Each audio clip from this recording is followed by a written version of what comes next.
Welcome back, everyone. Thank you for being with us throughout this whole journey of the summer school in medical informatics. Thank you so much if you're watching through Zoom or YouTube. And if you are here on site, thank you as well. Welcome to the final day of our summer school. We've traveled a long way in just a few days, from fundamental concepts to real-world applications. Today, it's about the future, AI in medicine, genomics, and a panel discussion that brings multiple voices together. This morning, we begin with Dr. Alejandra Cervera, Deputy Director of Population Genomics at INMEGEN. Her research focuses on creating bioinformatics tools that bring artificial intelligence and genomics together, opening new tools for precision medicine. Today, she will share real applications of AI in medicine and genomics. Please join me in welcoming Dr. Alejandra Cervera.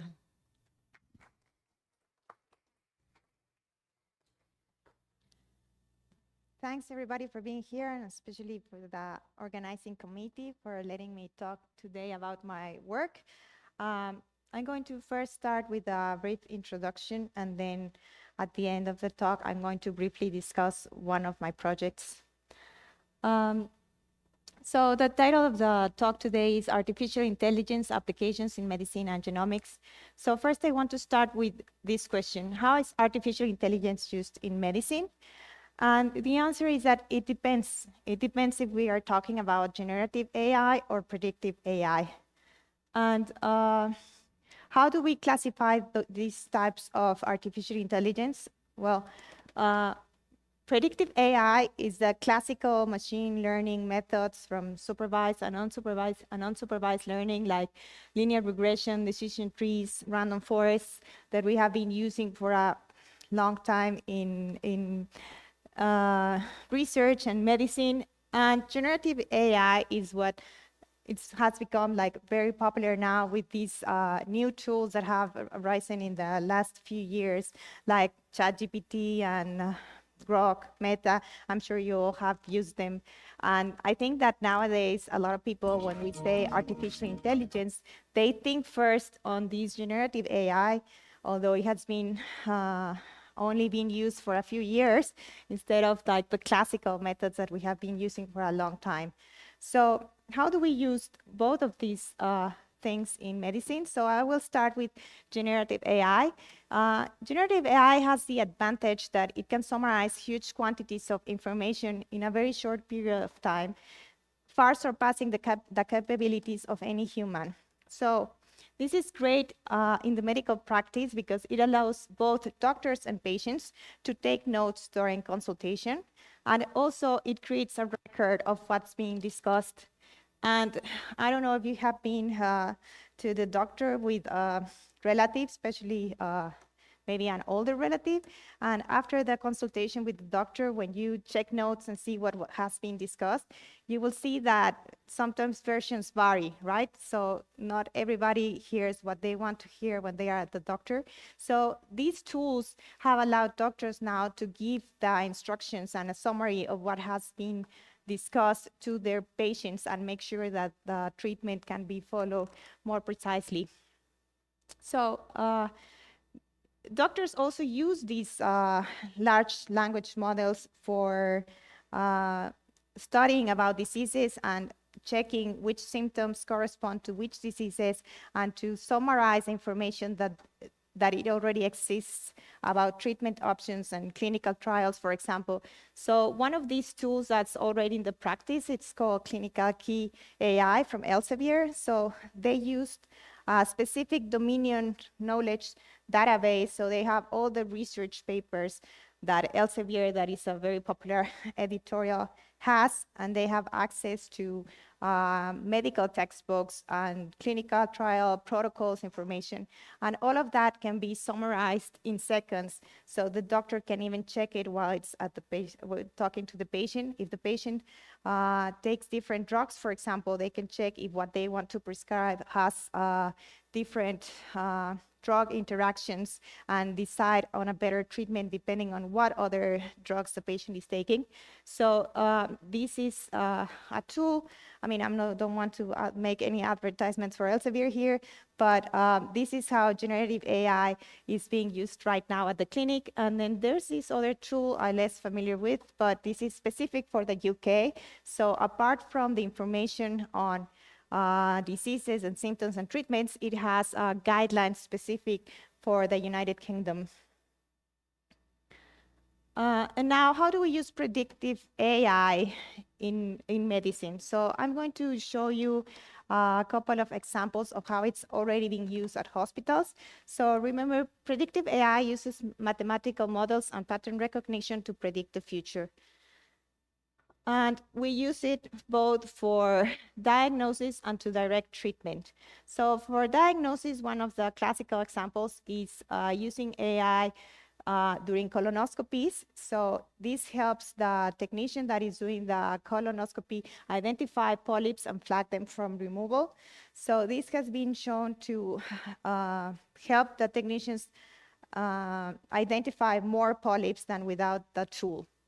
And I guess okay, well, this is, if you want to know more about this one, you can check this meta-analysis of these colonoscopy AI-assisted tools. And the most classical example, I think, or that has been developed for the longest is AI helping in reading mammographs. So in this case, it can reduce the workload because the standard is to have two different radiologists to check each of the readings from a single patient, right? And now we can use AI and have one radiologist and AI, and it performs as well as having two different people doing the same mammography. So this reduces the workload in half. So each radiologist only has to check half of the mammographies it would otherwise do. And this is also being used and FDA approved and used in many places. To direct treatment, this means to help the clinician change or decide on a better treatment option as when they are treating the patient. So it suggests what to do next. And one of these examples that's being already used is to have an alert system that predicts if a patient is going to develop sepsis or if it's already developing sepsis. And I don't know if you may know that sepsis is like a very critical condition that develops very fast. And if doctors use this system that has machine learning with it, and it has access to the electronic health records at hospitals, and it has access to the nurse reports and to the lab results, then it has been observed that it can predict if a patient is developing sepsis 2 hours earlier than otherwise the doctor would have noticed. So this helps the clinicians start the antibiotics treatments a lot earlier than if otherwise without machine learning. And same for patient deterioration. So patients that are at the hospital, there's also an alert system that can look at the electronic health records and the lab reports and the nurses' reports and alerts the the clinicians that the patient is not doing as well as expected and that immediate action is needed. And both of these methods are already being applied at hospitals. So the first one was tested in 5 different hospitals and the second one in 19. Both of these systems work as an alert system, so telling the clinicians that something needs to be done immediately to direct treatment. And both have been shown to lower mortality rates where they have been tested. And now I'm going to talk about genomics. So of course, in the medical context, so I work in biomedicine, so it's not going to be general genomics, but still in the medical field.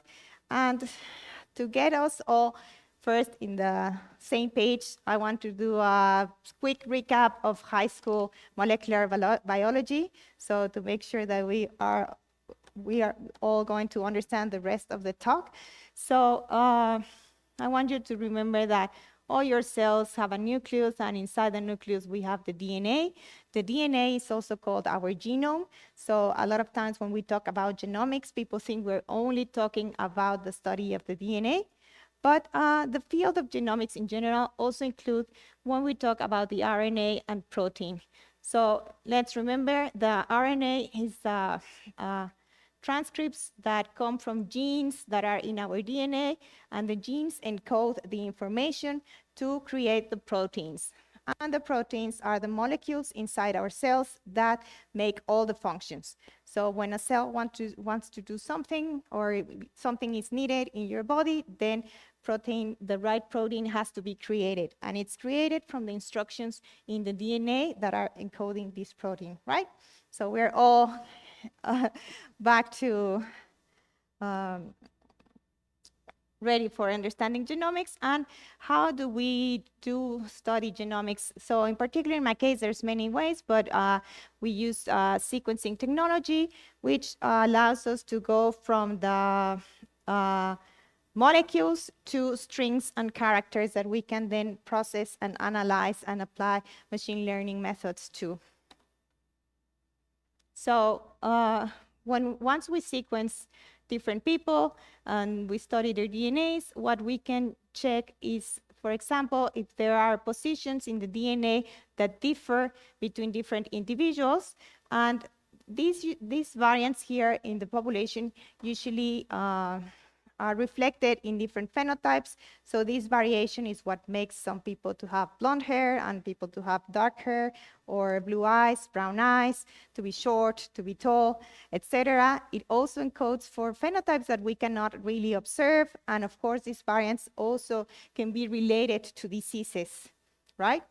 So in particular, when we're talking about cancer, we can have variants or mutations that are changes in our DNA that can result in the proteins that the cell wants to make to not be created properly. So it can result in abnormal proteins that they don't do what they were supposed to do, or that they do things that are not supposed to do, or we can actually lose the protein altogether with these mutations.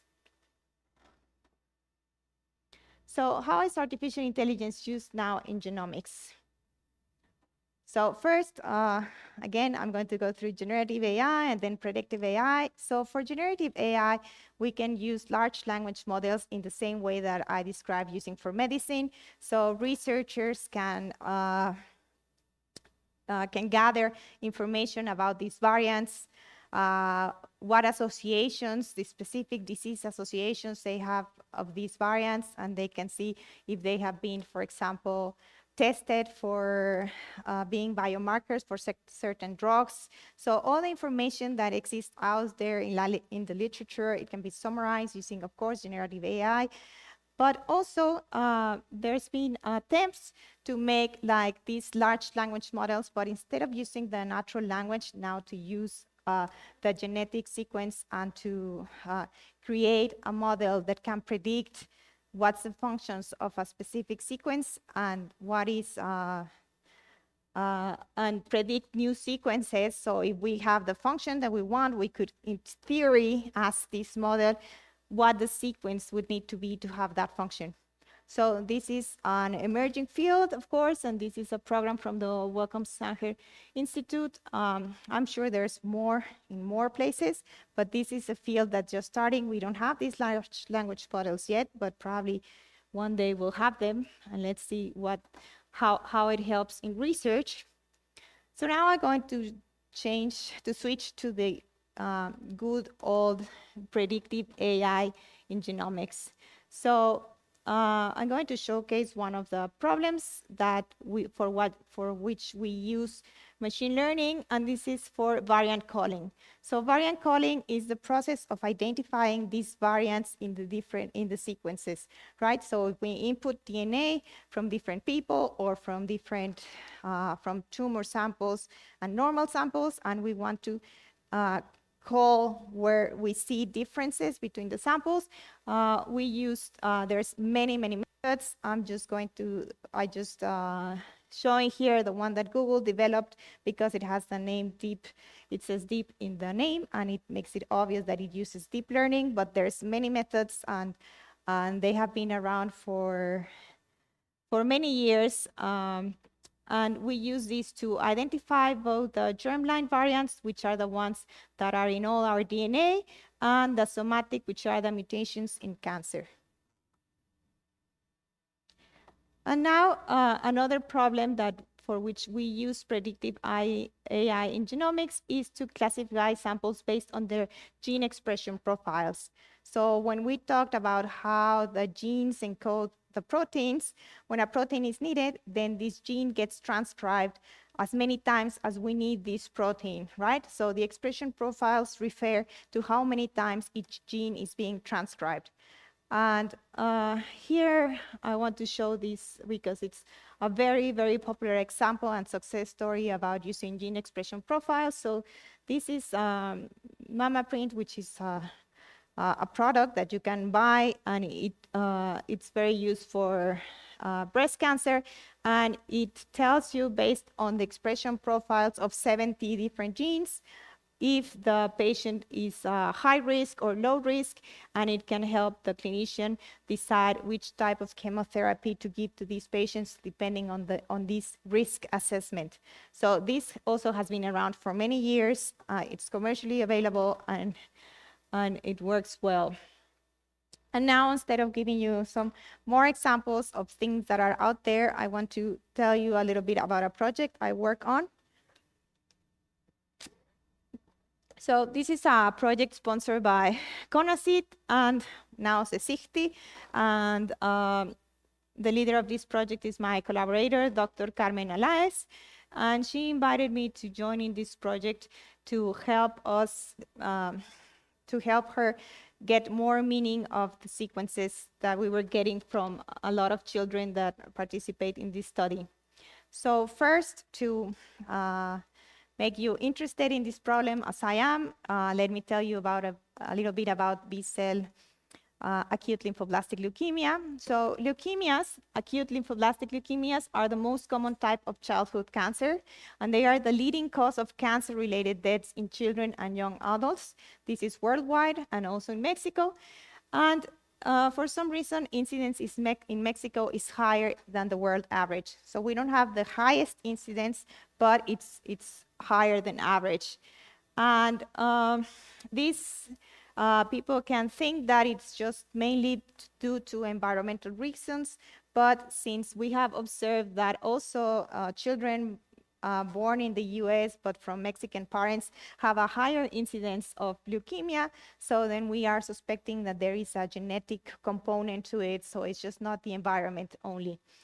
And in Mexico also, the survival rate is lower than in some other countries where leukemia has been very successfully treated, and it's above 90%.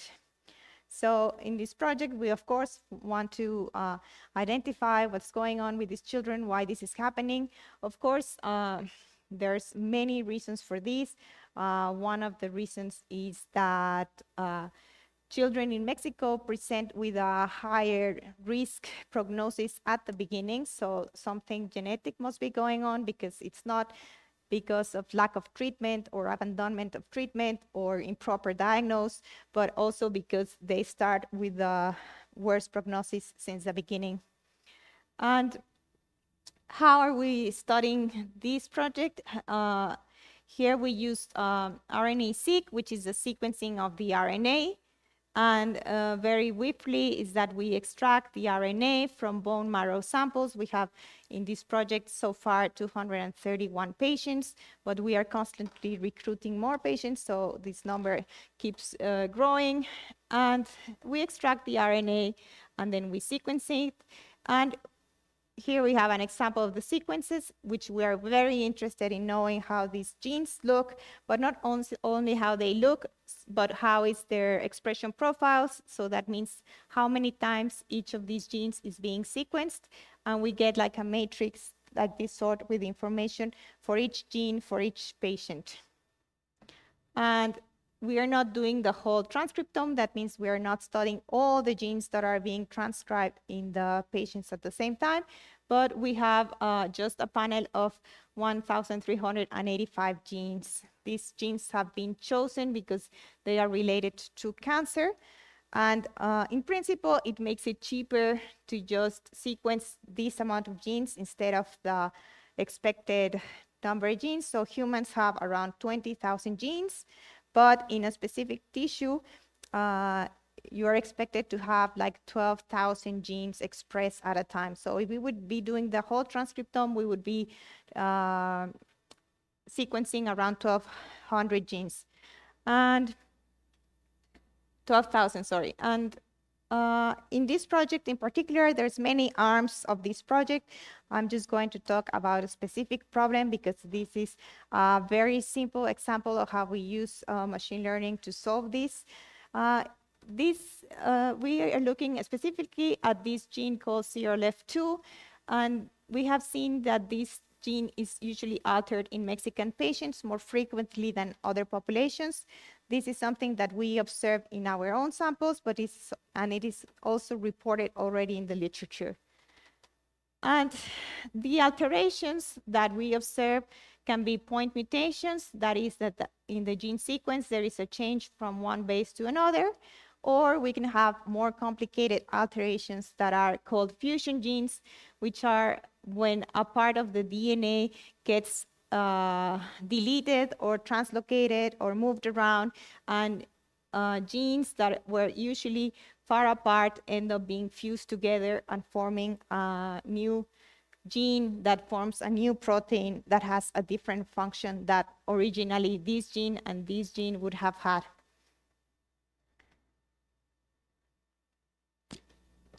Specifically for CRLF2, we have observed that these two cases are very common. So here we have CRLF2, which is in the chromosome X and also in the chromosome Y. And it has a neighboring gene that is called P2RY8. And it is common to have in these leukemia patients to have a deletion in this part of the DNA. So it's a small deletion, but significant because these two genes end up being fused together. And that means that when we want to transcribe this gene, we end up transcribing both genes. So this is something that happens in leukemia patients. And this is the other scenario that also happens with CRLF2. So here we have in chromosome 14, the immunoglobulin heavy locus. So here is the immunoglobulin genes. And in the chromosome, then again, either X or Y, we have the CRLF2 gene. And what happens is that this gene moves here, and the Ig immunoglobulin moves here. And here, we don't get a fusion gene per se, but what is happening is that when the cell wants to express the immunoglobulins, which it wants to do a lot of the time, it ends up expressing this CRLF2 gene.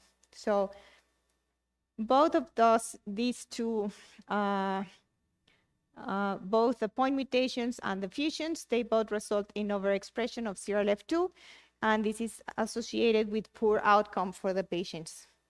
So what we have been doing is instead of variant calling, we do something that is called fusion gene calling. So we try to identify these fusion genes, and I just talked about these two, but as you can see in this graph, there's many other fusion genes that occur in leukemias.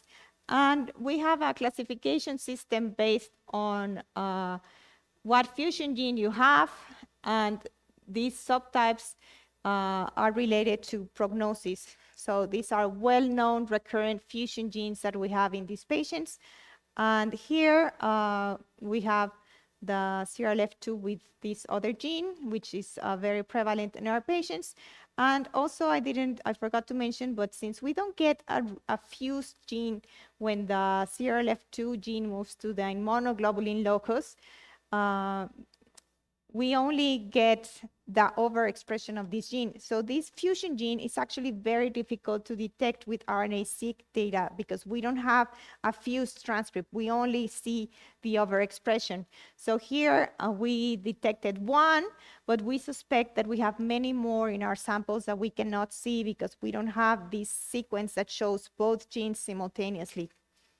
And well, this is to showcase a little bit of what I was saying about the higher mortality rates. So this fusion gene of the ETV6 RONX1 genes, this is supposed to be good prognosis. So kids, children that have this fusion gene in their samples tend to do good. So they tend to do well. They respond well to therapy.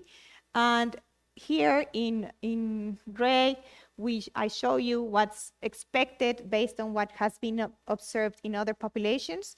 So more than around 25% or so is what has been observed. And in our cohort, for example, we have less than 10%.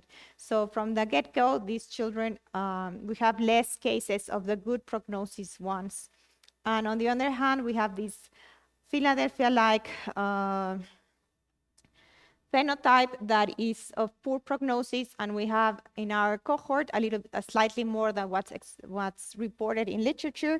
But also here, we don't have all of the ones that we have seen that we really have because we are not accounting for the fusion genes that we cannot see. So this IGH CRLF2 fusion that we have not been able to observe with fusion detecting algorithms belongs to the Philadelphia-like classification, and we are not being able to see it with the standard algorithms. So what we're doing is very simple. So we know that CRLF2 is overexpressed in these samples. So we applied this k-means algorithm with 3 clusters because I think three works well, also 4 works well, but I think 3 is easier for people to understand because you can say that we have low expression, medium level expression, and high expression of this gene. So we used it, and we have here the samples that fall in each of these clusters. And now we have, in this graph here, I have exactly the same as I had before. So these samples here are the ones that are in the low expression cluster, medium expression, and high expression. And now we see how well it matches to what we have observed with the other tools for fusion gene calling. And here, these are all events that are related to CRLF2. So we have internal duplication. So this means that this gene is fused with itself, so it's duplicated. We also have duplications plus mutations, both of the fusion genes and the fusion genes with duplications and mutations. So we see that our clustering is actually very good to detecting or to putting together all the genes that, all the samples that actually have this specific phenotype. There's one odd case here that ended up in the medium level of expression. This is this sample here, and this is because this fusion is actually being reported to cause some level of expression higher than expected, but not to the highest level as these other fusions. And this last fusion, for example, here, it doesn't have the CRLF2, but this is very common in children with Down syndrome that have leukemia, and for some reason also causes overexpression of CRLF2. So basically, that's what we have been doing so far in respect to the CRLF2 gene. Uh, this project is a project that it's what I call operational. So we receive samples from the children. These samples get sequenced immediately. We run all the algorithms for fusion calling, variant calling, CRLF2 expression profile, and we create a report that we give back to the oncologist, so the oncologist can immediately guide treatment based on what we have been finding. So this the algorithm, the program takes a couple of hours to run, and the sequencing takes a little bit longer. So this means that in a 3-day process, we can give back the result for the oncologist, and they can actually make decisions based on these results. In that sense, this makes it as a very satisfying project because we hear back from the oncologists when they have been able to change the treatment for a child that has not been responding properly. And now that they have this molecular information, they change the treatment, and then the child starts responding to treatment. So that's been one of the reasons I think I very motivated to keep working on this project. And of course, we want to expand our classification, not just to CRLF2, but there's other molecular subtypes that are related to prognosis that we cannot see directly from the sequences. So one of them is amplification or an extra chromosome 21, which is also common in leukemias. So we're working currently on supervised methods for doing that. The challenge here is that we only have a panel of genes, so we don't have the whole transcriptome, so we don't have all the information that we could use in theory to understand or to classify the samples. And of course, another challenge is that currently we only have 230 samples.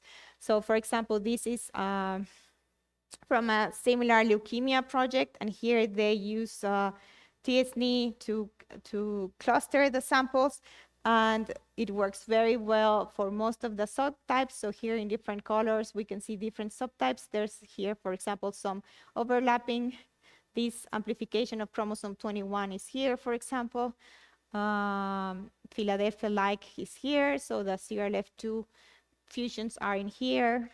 And but in this project, they have over 1,000 samples from the whole transcriptome. So the challenge for me is to try to do something similar to this, but with less data, and so we can keep the costs low so it can be utilized in the public health system. So our goal is to make this program like the standard way of diagnosing children in Mexico. And that's all I have for today. So I want to thank you for being here, and people from my lab, and especially people from Carmen Alai's group, which have done all the sequencing and analysis of many parts of this project, and some of my collaborators here.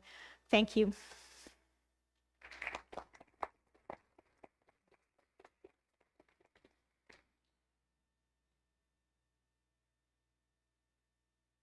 Thank you so much, Dr. Alejandra. What would you think is the next step in the next 5 to 10 years in Mexico so that we can become a better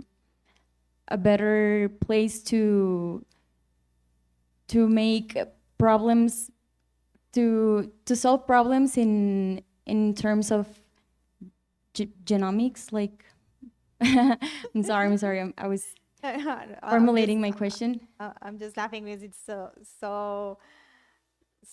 like it's a very general question, like how can we improve genomics in Mexico? Well, money.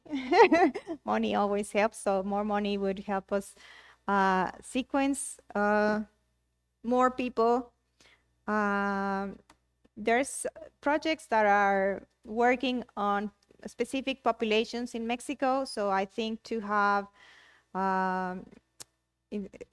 less like general population, but specific to different ancestries, like different groups like Mayans in Mexico, for example. That will help better understand diseases that are related to specific ancestries. Well, I think that combined efforts between different institutions like UNAM and the public health sector, like in Mehen and the Ministry of Health, will help have better tools for genomics. And what advice would you give students that are interested in this kind of topics so that they continue in this journey? Well, I mean, there's two paths to get into bioinformatics and genomics in general. So one is coming from the biology field. So for them, I would suggest that they learn how to program and they learn statistics. Statistics, it's very important in this field. So to study that, it's crucial.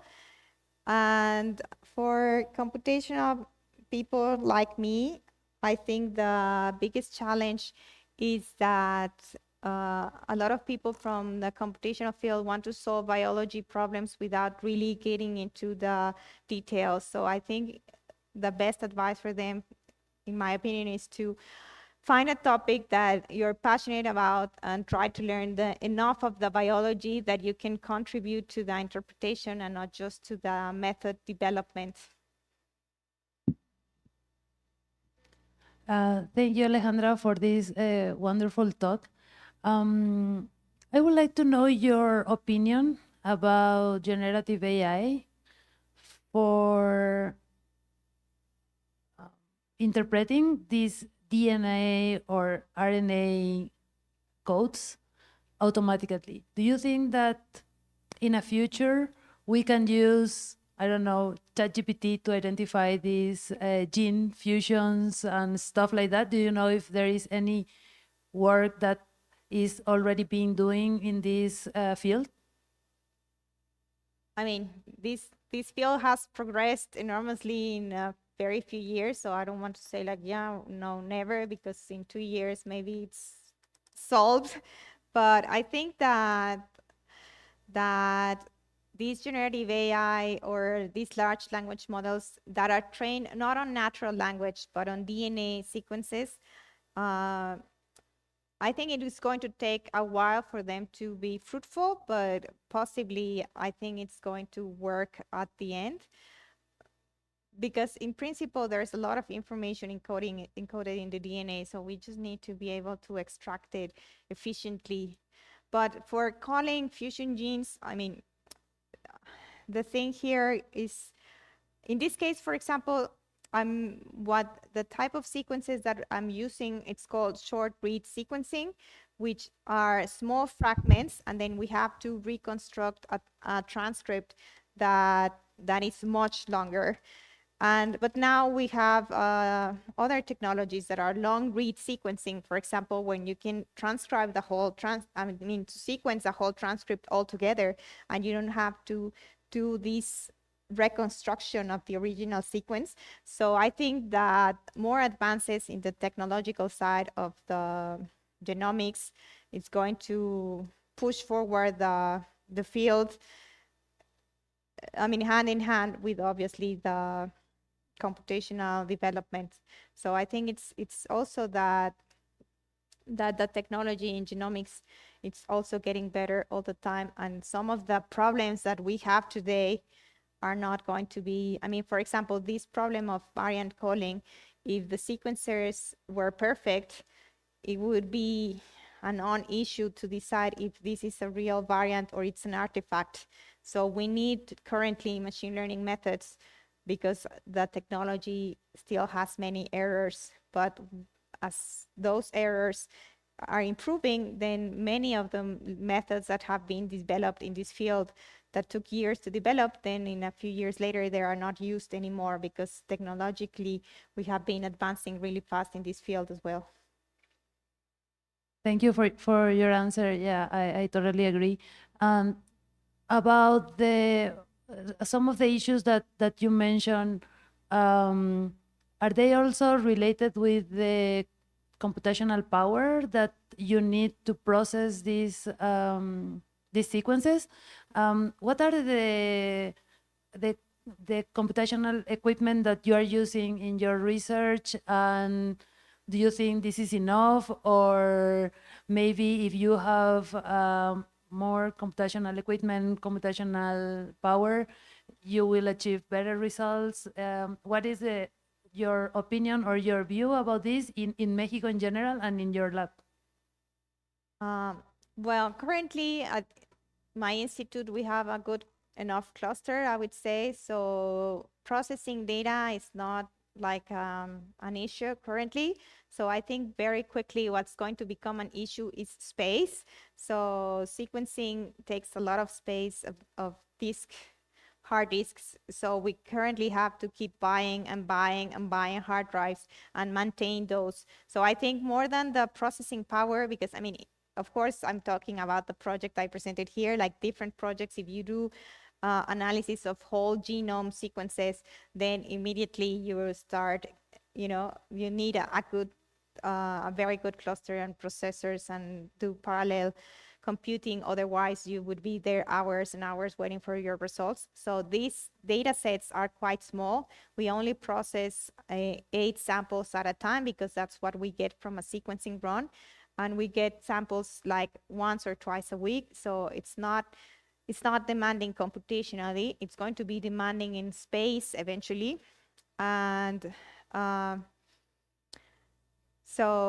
other genomic problems definitely need good computing facilities. So this is going to, I mean, as if we get more money to do more sequencing in Mexico, then that's going to be a bottleneck soon, that we need to grow our computing infrastructure as well.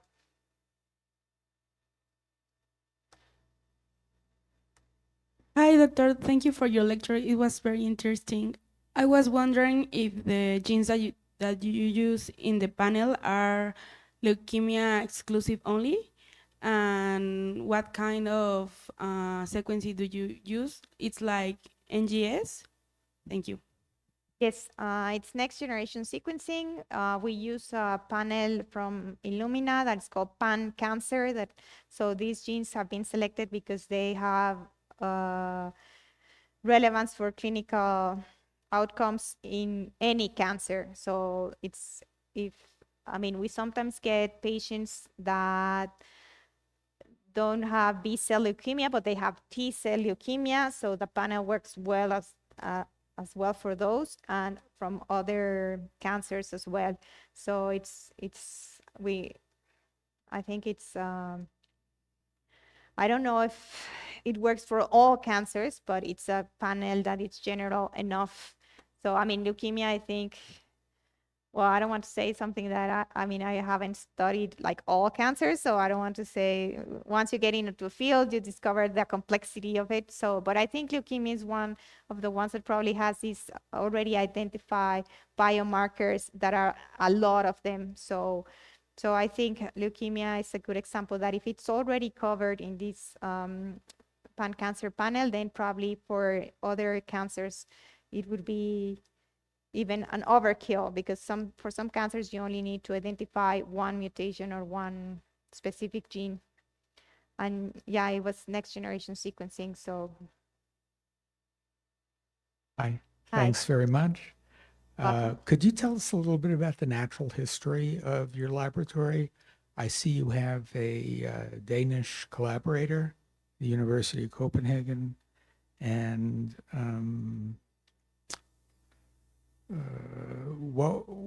where in the world is a good role model for your lab that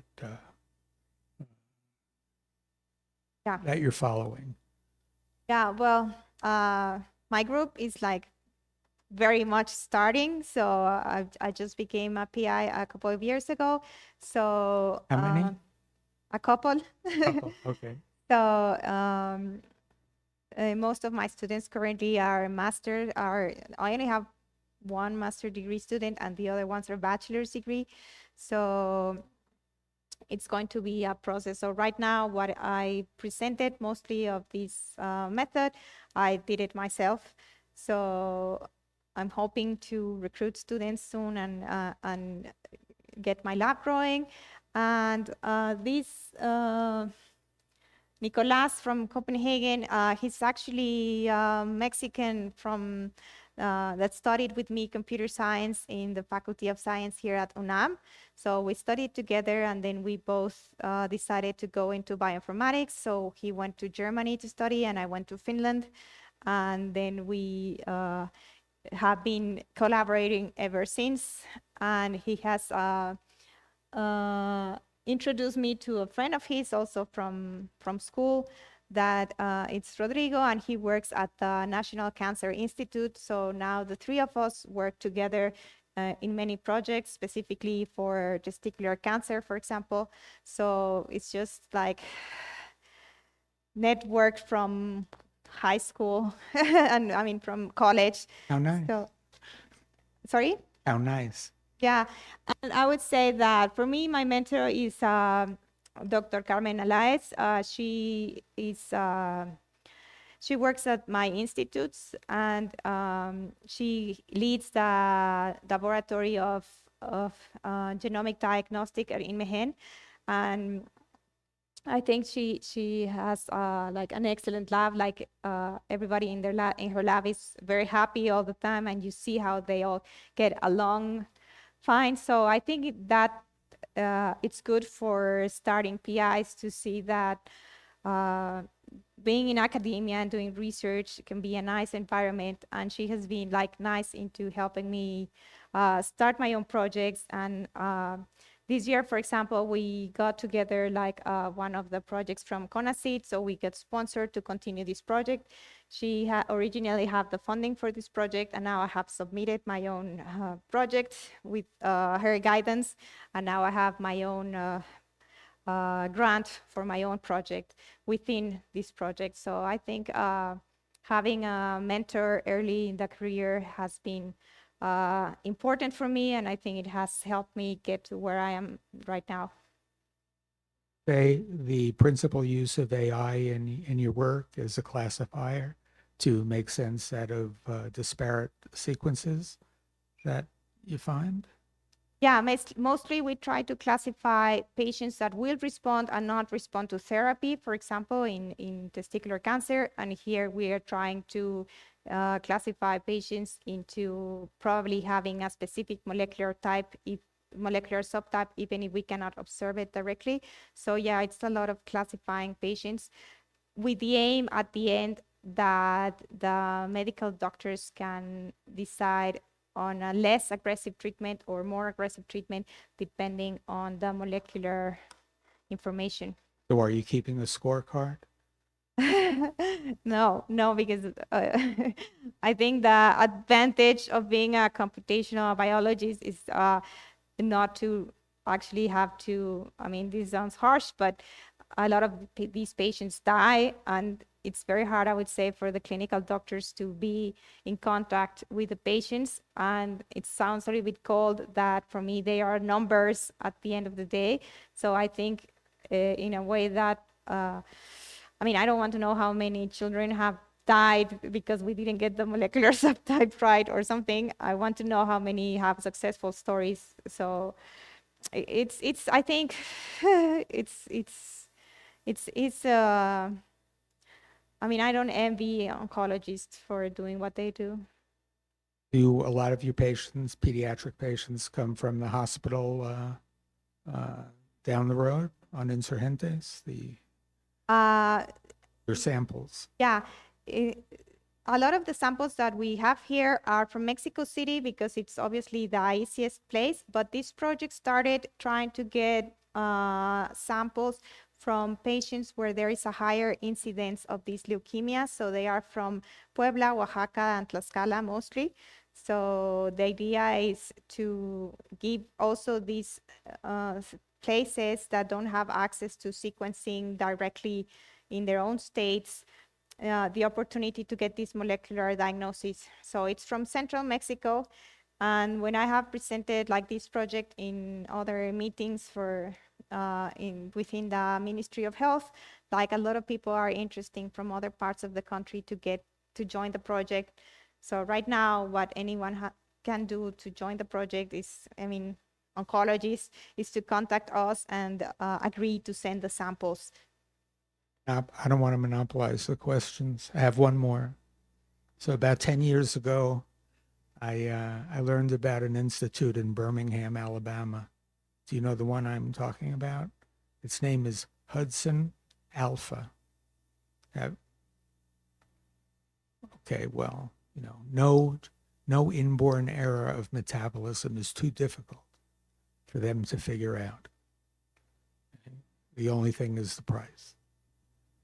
Thank you very much. Thank you. Thank you.